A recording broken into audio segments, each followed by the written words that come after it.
విమానాలు కనిపెట్టినప్పుడు చాలా మంది ప్రయాణం చేయడానికి భయపడుతున్నారట, పురుషులు కూడా. నష్టం వస్తుంది, అయ్యో ఇంత కష్టపెట్టి ఇన్ని లక్షలు కట్టుబెట్టి కోట్లు పెట్టి కనిపెట్టా, విమానాలు నడిపితే నష్టం వస్తుంది, ఎవడో ఎక్కడం లేదంటే.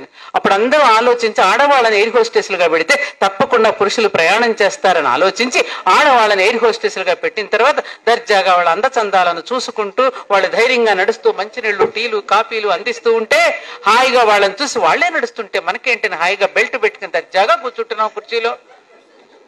సక్సెస్ అయింది ఆ విధంగా. అవును, మరి అంతటి ధైర్యం స్త్రీగా. అందుకనే పంచ పాండవులు, కుంతీదేవి కూడా వాళ్ళు ఉన్నారు, ధైర్యంగా నిద్రపోయేవారట వాళ్ళు. అంతటి ధైర్యము, సాహసం మన స్త్రీలో ఉంది. కాబట్టి ఈ సందేశాన్ని మనకు బోలెడంత ఆధునిక పరికరాలు బోలెడు వచ్చాయి. స్త్రీలకి గ్రైండర్లు వచ్చేసాయి, ప్రెషర్ కుక్కర్స్ వచ్చేసాయి. ప్రెషర్ కుక్కరే కాదు, కరెంట్ ఆన్ చేసి అన్నం వండేస్తున్నాం ఇవాళ. ఎవరికి చేతికి అసలు పని లేదు. చేతికేమీ పని లేకపోవటం వల్ల రకరకాల ఆలోచనలు. ఆమెకి గిరాకీ పెరుగుతుంది సైకాలజిస్ట్కి. ఏమ్మా, ఆవిడకి ఎంత గిరాకీ పెరుగుతుందో ఇవాళ.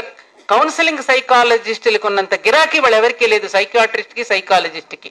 అక్కడికి వెళ్ళిపోతున్నారు, ఎందుకంటే టైం ఖాళీగా ఉంటుంది, ఏం పని లేదు కదా.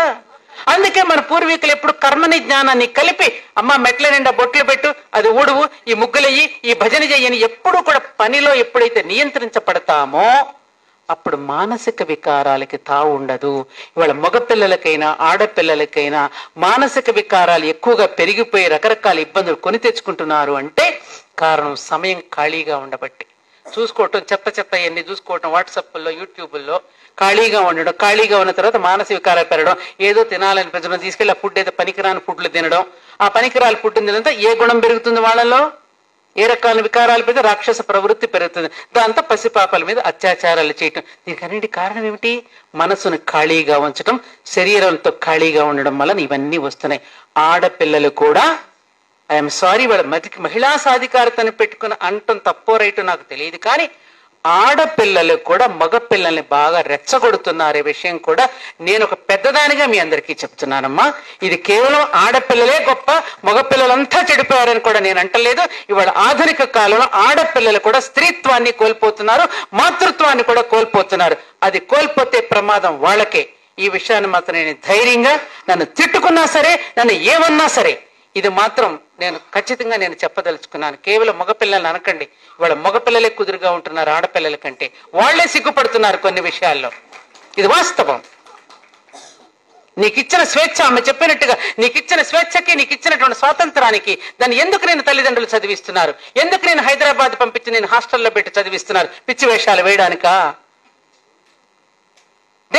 దేనికి ఎందుకు పెట్టారు? ఆమె చెప్పిన సంప్రదాయం ఎందుకు పెట్టారు? దానిలో ఉన్న విలువేమిటి? దానికి ఎందుకు చేయాల్సి వచ్చింది ఆ విధంగా?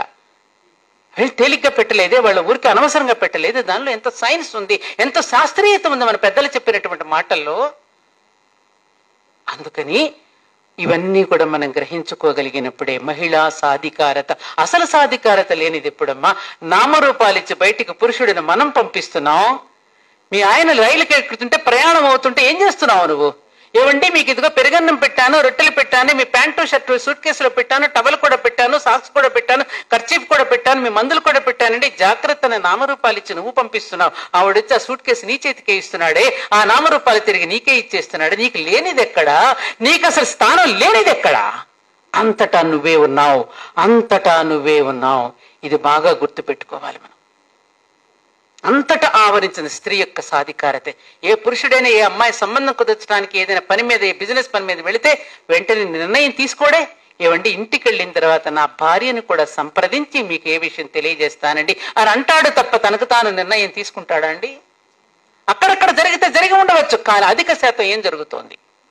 ఈ దేశపు స్త్రీకున్న గొప్పతనం ఏమిటంటే తాను నేపథ్యమునందు ఉండడానికి ఇష్టపడుతుంది, భర్తకు క్రెడిట్ ఇవ్వడానికి ఇష్టపడుతుంది. దేశపు స్త్రీ యొక్క త్యాగము, గొప్పతనం అదే. ఎందుకంటే మరి వాడికి కూడా ఒక బాధ్యత ఇవ్వాలి, అతనికి కూడా సమాజంలో అతన్ని నిలబెట్టాలి. కాబట్టి ఆయనకి గొప్పతనం ఇవ్వడానికి. అందుకనే దేవాలయానికి వెళ్ళినా కూడా ఆయన పేరు చెప్పుకుని ధర్మపత్ని సమేతస్య సహకుటుంబానం అని చెబుతుంది తప్ప తన పేరు అక్కడ కూడా చెప్పుకోదు. చెప్పుకుంటున్నామా మనం? నోములు నోచిన, వ్రతాలు చేసినా కూడా వాళ్ళ కోసమే చేస్తుంది తప్ప తన కోసం చేసుకోదు. కాబట్టి ఓ భారతీయ మహిళ, నీకున్న ఓర్పుకి నేర్పు తోడై ఈ భారత జాతిని రక్షించు.